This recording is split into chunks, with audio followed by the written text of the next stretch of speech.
Goedemorgen, good morning, and welcome to Hurwitz Farming. Yes, we at the Farmspace team is here at Hurwitz, and we're currently talking about the Hurwitz auction that's taking place in about less than 2 hours. I think an hour and a half from now, and the vibe is already electric. If you go watch it, go on MEERKAT and watch the score there. I think some of these numbers are already at 500,000 for Jumbo, so we're really looking forward to a hell of an auction.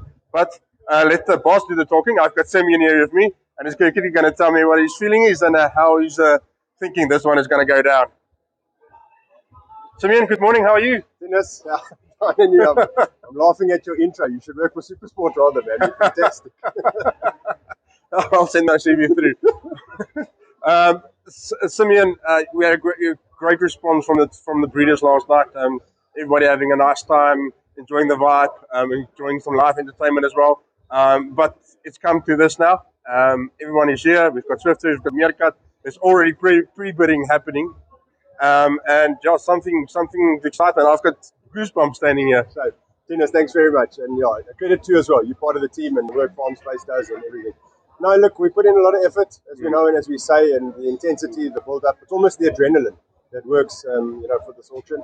And it's lovely when things start coming together. I mean, our motto is, and it's the first line of the pre-meetings with our staff is to just try and fill the room and get it back to capacity. And now at least post-COVID, people want to come to auctions, and I think we're seeing the response. And it's looking good. The energy's good. The online bidding, I know that must be world records to see what the one animal's on already. After almost 600,000 rand, I think Jumbo's on. Yeah, it's ridiculous.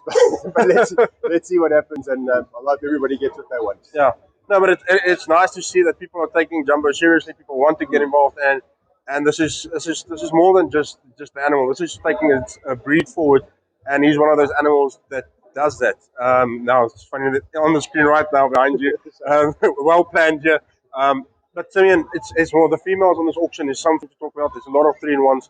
And there's some really, really nice heifers. There's a nice blonde heifer on here and 2 white ones that took my eye. But there's something for everyone here. Absolutely. That's how we plan the auction. That's what we want to do.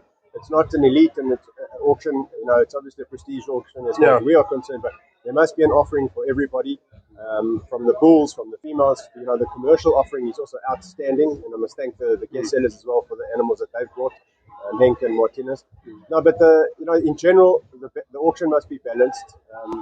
And yes, it's nice to see animals going for what they deserve. Because Jumbo, in my opinion, is I don't think it'll go a long way to replicate an animal like that. These bull calves are there; they look fantastic, but they still got to do what Jumbo has done. So that's a bit of a difference.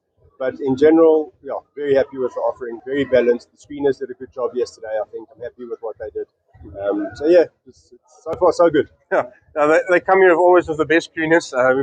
With Francois and Gideon, probably the 2 toughest guys in the breed. But that's sort of how seriously they take this auction. They want to make the right decision. They want to make sure whatever sells here keeps a Boran name. And I think we need to appreciate that to a certain point. 100%. They've got a very tough job to do, and it's not a very popular job. Whoever wants to be an inspector is already on the hit list, I think. But no, they do a great job. They do. They send the dream team when they come to do our sales, actually. Yeah. They take us seriously. We take them seriously. And it elevates the product, and it elevates the standard on the offering. And you must know that when an animal comes into the ring eventually, it's really gone through all the ticks and boxes, and not just what we say as farmers and as owners, but from an independent point of view. They have a great job to do, and it's a tough job, and they do a good one. Yeah. So before I let you go, I quickly want to stand at the commercial offering as well, and that's something people need to look at. If you see the crosses, I spoke to Christopher about it yesterday, those brown crosses, those are good-looking females, and that should work on any farm anywhere in the country. And should have that hardiness that you get in crossbreeding. Absolutely. And not only that, absolutely. You get the hereditary instincts of the Boran already coming through on the crossbreed. You see the phenotype, you see the hair quality, you see them cluster in a herd together. That's the herd instinct already, the protective nature of them over their calves. When you cross it even further on another generation, you see the calves at foot. There's an example of them coming on later. Those calves, if you didn't do DNA testing on them, they almost look like SP little cattle. So it's really an exceptional product what the Boran does in any crossbreeding scenario or environment, anywhere in the country, anywhere in the world, anywhere in Africa. This is a proven animal. There's nothing to debate or nothing to question. So it comes in the stud form and it comes in the commercial form. Even those that want pure herds that just don't keep them registered, it doesn't matter. The product that you're farming with gives you beef, gives you quality, gives you return, minimizes expenses. And if we were to put this onto a financial model and a business model, and never mind just a farming scale, you'll see very quickly the Boran is the animal. So people are recognizing that, and I think that's why the prices have been good recently, and it's appreciated. Yeah. While I show people a little bit around here what's going on and the vibe, we've spoken about the crossbreeding, but you do the feedlot as well. You do everything around it, so you know the numbers and you know what the crossbreeds do in the feedlot. Does that figure make sense to you? We wouldn't be doing it if it doesn't. Absolutely, no, absolutely. We've been feeding Boran and Boran crosses, not only them in our feedlot. It's a big feedlot, but we obviously have Boran and Boran crosses coming through, and they do exceptionally well. They don't hold back. We feed them the same. Really, there's a misconception about Boran, which I'm happy to debate with anyone and everyone. And we've proven it over thousands of cattle, not one or two, thousands.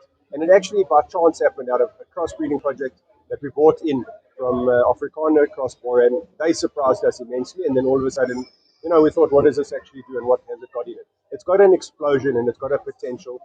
You've got to know what you're dealing with for sure. But the Boran in the feedlot does very, very well.